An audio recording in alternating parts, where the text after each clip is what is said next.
بسم اللہ الرحمن الرحیم۔ معزز خواتین و حضرات، السلام علیکم ورحمۃ اللہ وبرکاتہ۔ آج گوشہ کمال کی نشست نمبر 375 یعنی 375 میں ہم آپ کی خدمت میں ایک بار پھر حاضر ہیں۔ ہمارا آج کا موضوع ہے صاحب نصیب نوجوان۔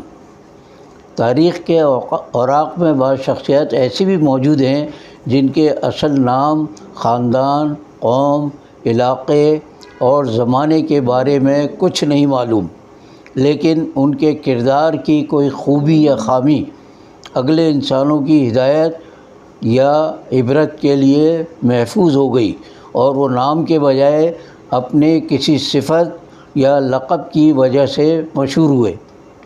ایسے ہی ایک صاحب نصیب کا تذکرہ قرآن مجید میں بہت مختصر طور پر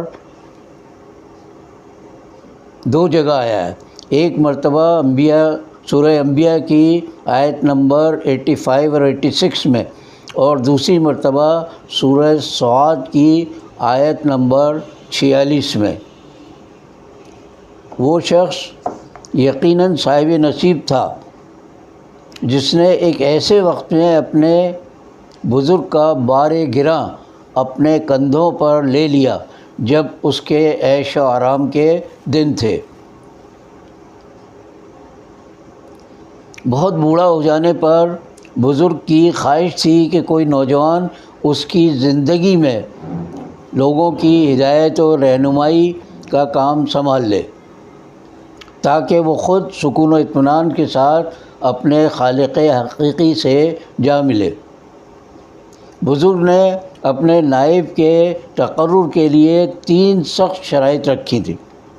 اول، پورے دن روزہ رکھنا۔ دوم، رات یاد الہی میں گزارنا۔ سوم، کبھی غصہ نہ کرنا۔ بظاہر پہلی 2 شرطیں زیادہ سخت ہیں، لیکن ان کا وقت اور طریقہ مقرر ہونے کی وجہ سے کوئی بھی عابد و زاہد اور متقی انسان اگر عزم کر لے تو ان کی پابندی کر سکتا ہے۔ حسرت و غم اور محبت و نفرت کی طرح وہ درگزر اور غصے کے متضاد جذبات بھی انسان کی فطرت کا حصہ ہیں، لہذا غصے پر قابو پانے کی شرط سب سے کڑی تھی اور اس کی پابندی سب سے زیادہ مشکل کام۔ بزرگ نے مجمع عام میں اپنا نائب مقرر کرنے کی خواہش ظاہر کی اور لوگوں کے سامنے تینوں شرائط رکھ کر فرمائش کی کہ کوئی شخص رضاکارانہ طور پر اپنی خدمات پیش کرے۔ مجمع میں سے ایک شخص بڑے عجز و انکسار کے ساتھ کھڑا ہو گیا۔ یہ غیر معروف اور گمنام سا نوجوان تھا۔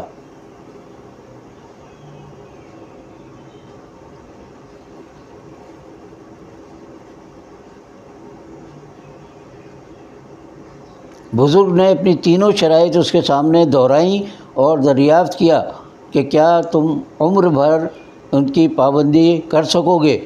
تو نوجوان نے اقرار میں سر ہلایا، لیکن بزرگ کو اطمینان نہ ہوا۔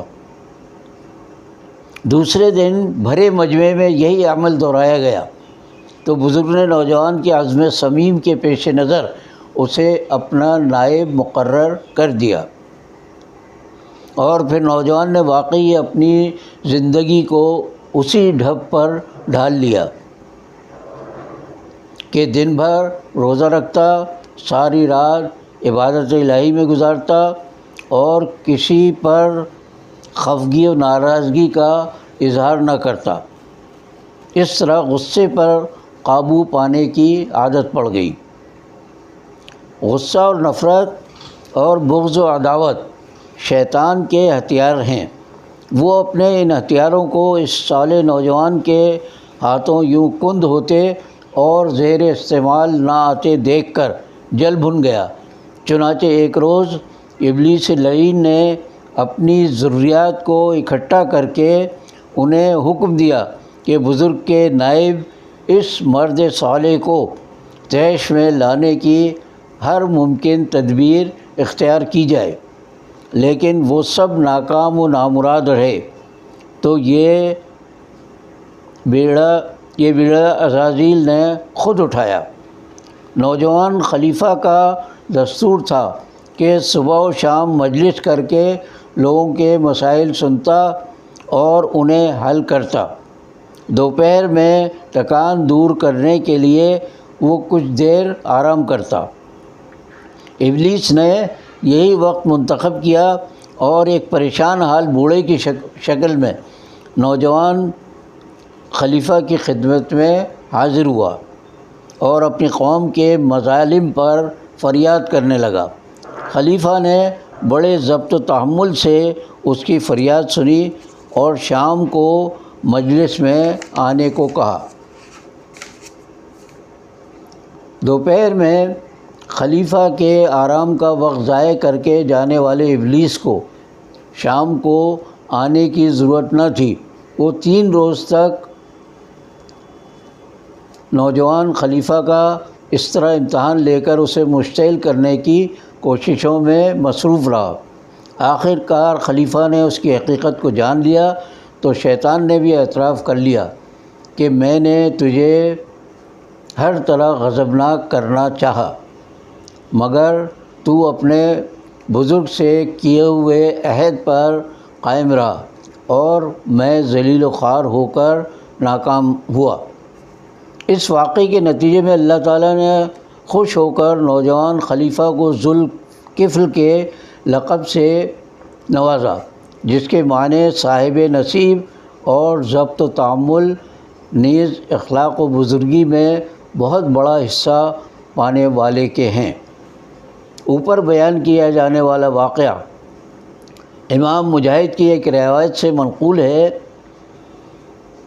قرآن مجید فرقان حمید نے ذوالکفل کا نام یا قصہ بیان کرنے کے بجائے انہیں صابر پیغمبروں میں شمار کیا ہے اور انہیں ایک ایسا نیک بندہ قرار دیا جسے اللہ نے اپنی رحمت کے سائے میں لیا تھا۔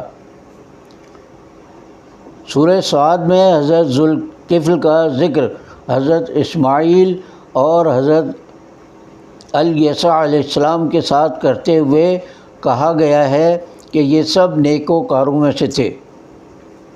بعض روایت کے مطابق ذوالکفل کا اصل نام بشر تھا اور وہ حضرت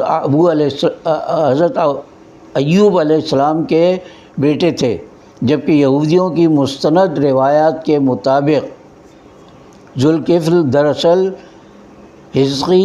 حزقیل نبی تھے جو 6 صدی قبل مسیح میں بنی اسرائیل کی اسیری کے زمانے میں نبوت سے سرفراز ہوئے تھے۔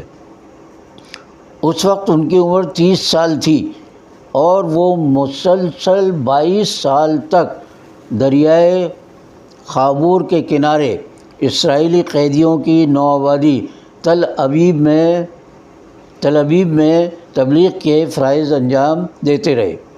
دوسری طرف یروشلم کے حکمرانوں اور عیش پرست باشندوں کو بھی توحید و ہدایت کی جانب راغب کرتے رہے۔ بعض مورخین نے بڑی دور کی کوڑی لاتے ہوئے کہا ہے کہ ذوالکفل فی الحقیقت گوتم بدھ کا لقب تھا۔ گوتم بدھ کی سلطنت کا نام کپل تھا، جسے عربی میں کفل کہا جاتا ہے۔ ذوالکفل کے معنی کپل کا مالک یا بادشاہ ہے۔ ان کے خیال میں گوتم بدھ کی اصل تعلیمات توحید ہی پر مبنی تھیں۔ قرآن و حدیث کی کسی سند یا تائید تاریخ کے ٹھوس دلائل و شواہد کے بغیر ایک پیغمبر کو محض ظن و تخمین کی بنا پر گوتم بدھ قرار دینا ہرگز مناسب نہیں ہے۔ جس طرح اللہ کے کسی نبی کو نہ ماننا کفر ہے، اسی طرح کسی غیر نبی کو پیغمبر یا رسول ماننا بھی کفر ہے۔ بعض ظالموں نے کفل نامی ایک بدکار شخص کو، جو بعد میں توبہ کر کے ہدایت یافتہ ہو گیا تھا۔ ذوالکفل ثابت کرنے کی ہر ممکن کوشش کی ہے۔ یہ ایک صابر و شاکر اور نیکوکار نبی کی شان میں بدترین گستاخی ہے۔ قرآن کی روح سے ذوالکفل واضح طور پر اللہ کے نیک بندے اور صابر و شاکر تھے، اور ہر نبی نبوت پر باقاعدہ فائز ہونے سے پہلے بھی فسق و فجور اور معصیتوں سے پاک ہوتا ہے۔ آج کے لیے اتنا ہی۔ اگلی نشست میں انشاءاللہ کسی اور موضوع کے ساتھ آپ کی خدمت میں حاضر ہوں گے۔ باقی بشرط زندگی باقی۔